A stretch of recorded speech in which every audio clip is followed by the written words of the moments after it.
hindi rin masamang magpahinga, gumala at mag-enjoy. Kaya naman, Frozen of Palawan goes to Sunset Hills Cafe, Palawan. Kung mapapansin mo nga, medyo hindi pa maganda ang aking boses. Eto na naman nga tayo mga lalabs ko. So yes, dahil nga ganoon mga lalabs ko, I decided to, unwin kasi sobrang marami na rin akong stress na hinahandle mga lalabs ko. Pero yes, life must go on.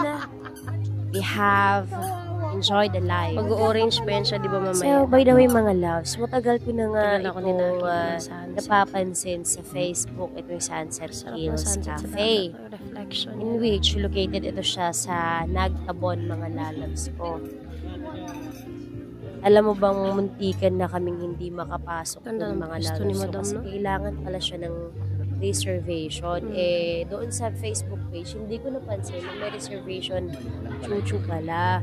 Buti na lang mga lalabs ang ginawa niya, pinataas niya. Nag-antay kami hanggang sa nag-open ang walk-in. And worth it naman mga lalabs ko. Tignan mo naman kung gaano kaganda ang Sunset Hills Cafe. O, diba?